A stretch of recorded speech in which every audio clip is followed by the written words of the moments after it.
Hey guys, welcome back to some more AFK Arena. Today we're over on the YouTube account and we're going to try to get through a couple more boss stages in this one. We're on 50-24, so we have made an incredible amount of progression at this point, guys, but we are on 746.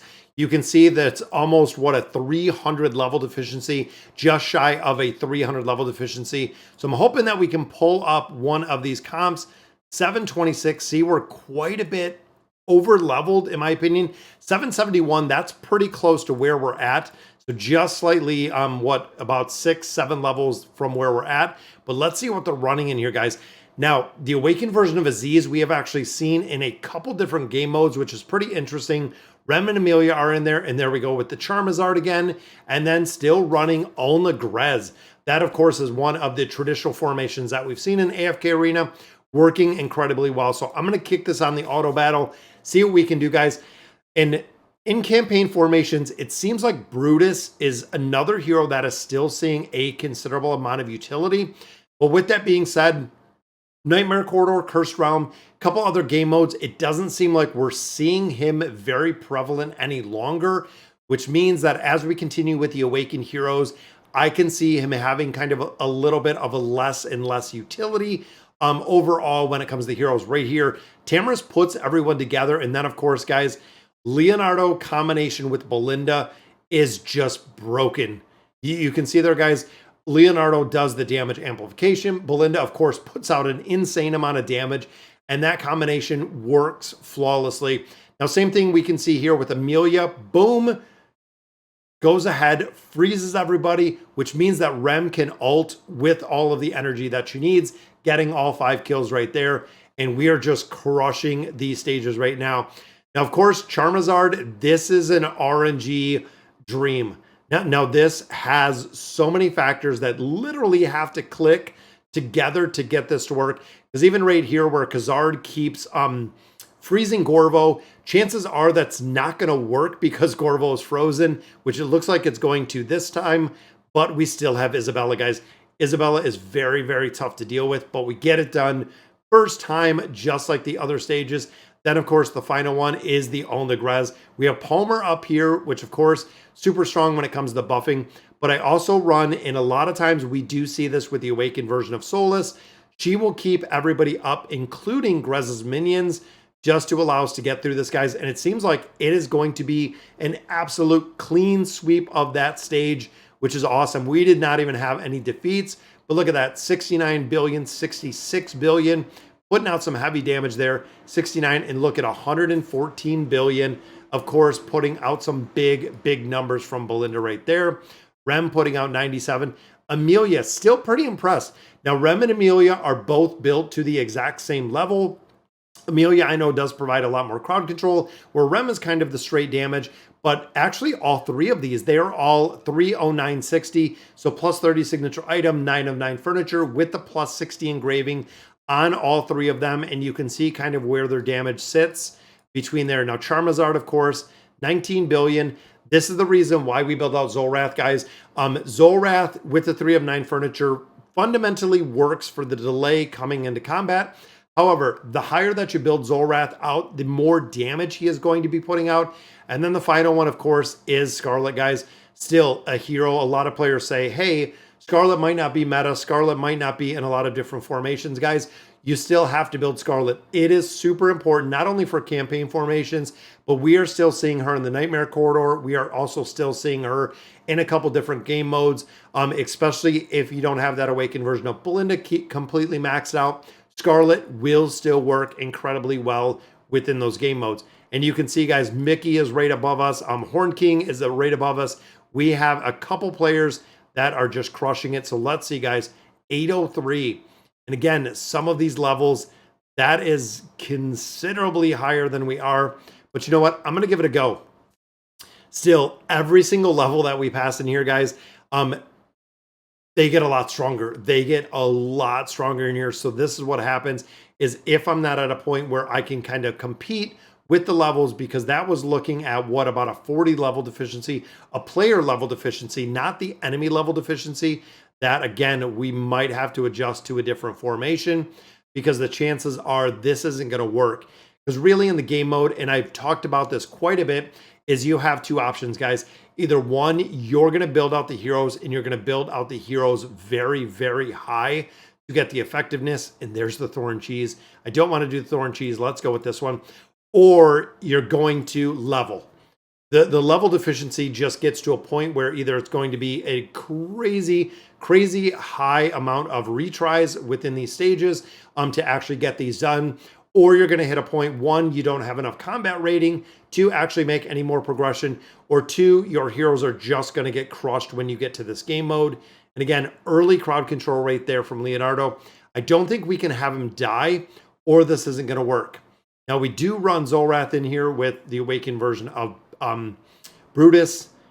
And again, some of the builds in here where Brutus needs to throw that crowd control, boom, there's the ult, which means that we have a possibility to take down some of these targets because Belinda does so much damage, guys. And there we go. Belinda gets it done. 133 billion damage on that one. And some of my pets are getting 215, as you've seen right there with the Winged Lion. It is very exciting to see that we are getting some of them built up. Now, 763, I can do a 763 because I'm one level ahead, which means, again, based on this comp, we should have no problem. Now, another thing that I've noticed with a lot of these formations, guys, is most players run the Winged Lion. Now, the Winged Lion beast or pet is probably one of the biggest utility pets, regardless of kind of what you're running here. Still does work incredibly well within this game mode, which is the reason why we're seeing this pet or this beast used in so many formations. Now, there's the crowd control, guys. We need an early ult from Rem. Boom. Takes down some targets really fast, guys. Another freeze right there, making it very easy. And Mulan is another hero, guys. You cannot underestimate Mulan. The crowd control she brings is very, very strong, but 104 billion damage from Rem. And I know a lot of players, and one of the questions that I'm going to get is when is Rem and Amelia going to come into the garrison? It's going to probably be a couple months, guys. It is going to be a few more months before we do see them in that garrison. Last time, I know, again, we got an incredible amount of questions when it came to Geralt and Yennefer before we finally seen them show up into that garrison. It is going to be the exact same with them, guys. And I'm hoping that we can get through this 50-28, which puts us almost halfway done with this, guys. Now, this is 765. I can do 765. One level deficiency, and Kanisa and Rook is running in here. Little bit disappointed with Kanisa and Rook. Was super happy and impressed with the build. Utilizing Kanisa and Rook.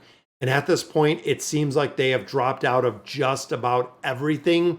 The Hippo Tower is still being used in, but overall, when you look big picture at a lot of different formations, guys, it seems like Kanisa and Rook is not really seeing any of the gameplay and is not seeing any of the love that they used to have once upon a time.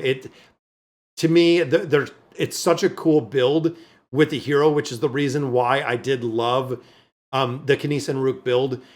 We know Kanisa and Rook came around when Vithiel was used. Vithiel's still seeing quite a bit of play with Vithiel, but overall, again, Kanisa and Rook, we're not seeing the same amount of play. And there we go, guys. The RNG factor of Mahira in this one. This is almost kind of more of an RNG factor than we see with the Thorn Cheese. I know Javid's talked about it. I know a couple other players. The Mahira, the Charizard comp specifically, is very, very RNG. Now look at this, guys. A 5-pull freeze right there. That is right. Amelia froze every target that came in to Iran, which is awesome. That is awesome to see. Queen is going to lock him down. Skarath is going to lock him down. Slow burn right there, guys. Getting it done on the first try. Queen and Skarath. Interesting enough, guys, a lot of players are saying that Iran is going to be the awakened hero. I'm still thinking that Tassie kind of fits in the bill. And we have Vithiel in here as well, guys. Now, this is an old comp. If you guys remember right here, running Kren and Raku together, that, again, is an older comp that we've seen within AFK Arena. Kren and Raku, because Kren, of course, provides crowd control, where Raku provides the damage amplification for the crowd control. That used to be a formation that we've seen a ton, but as of now, they've usually split up as far as a boy band is concerned. They've kind of split up a little, and we don't see them really used as much anymore. And look at that. This team just got crushed right off the bat, and I believe it was from Gwen. So even there, Alna Grez takes a little bit of RNG. Boom, there's the first arrow. Again, the RNG factor in there. I'm hoping Solus can get the ult. And look at that, guys. Grez can still take down some targets and take down some very, very strong targets indeed. And of course, we have our Siren right in the back, which is very, very tough. Desira is very tough to deal with because if you look now, guys, these enemies are getting to the point where they do, and they are running the plus 30 signature items. So they're getting stronger. They are getting much, much stronger, which means we have to put out more damage, but we also do, again, have that RNG aspect. Also running Talus Main in here. Now, when you get Talus Main to level 9, we got the crowd control in here for our Graveborn heroes. That's really the big thing in this formation is you can see right there, they're running in fear because we are running Talus Main, and Talus Main almost chain ults, which is kind of crazy. And then of course, Scarlet, guys, is just going to bring the rain to get that one done. Let's look at the damage from these heroes, guys. 20 billion, 19, 11. Not too bad, even there, Khazar died off the bat. 82, look at that, 73 billion damage from Amelia in that one. This one, 108. Raku is still one to build, guys. We have said this quite a bit. Not only a driving force within the Wilder Tower, but Kren and Raku, the combination works incredibly well. Right here, 108. But look at Mulan, 93 billion damage, guys. So almost doing the same damage as we've seen right there with Rem. And then, of course, 99 billion to finish out our second boss stage. That is right. I'm going to try to do 2 more in here, guys. That way we can be halfway through this chapter and pushing it a little bit further onto the next chapter. And you know what? I don't want to do, we can do this one, Lucretia. This one's interesting, guys, because I do not have Lucretia built up. Most of you know, I don't see the value in taking the heroes much further than the plus 60 engraving and the plus 30 signature items. I usually don't build them any further. I might have a couple at a 67, but that is really it. So even in this comp, I'm thinking with Lucretia because most of my heroes are not going to die. Again, just kind of based on the level. Even there, Lucretia dies out pretty quick, but we're still dealing with Mizoth in here. And then, of course, Solus can keep Brutus up for pretty much forever as long as she is ulting, making quick work of that. 103 billion. Again, a lot of players on the fence about building Solus. She still has an incredibly high utility within AFK Arena, which is one of the reasons why I still say when you look at the S tier, when you look at some of the higher tiered heroes, I still see the utility and I still see the build utility with that awakened version of Solus. Because again, she's still run. When you look at Cursed Realm, when you look at Nightmare Corridor, most of the comps, she is still run somewhere in there. Maybe not as prevalent as she once was, but we are still seeing the hero run in a bunch of game modes. And it still works. And there we go, guys. That is halfway done. 50-30. That was the point we wanted to get to. 116 billion damage right there. Boom. We're going to drop our stake. We're going to collect up our loot out of the campaign.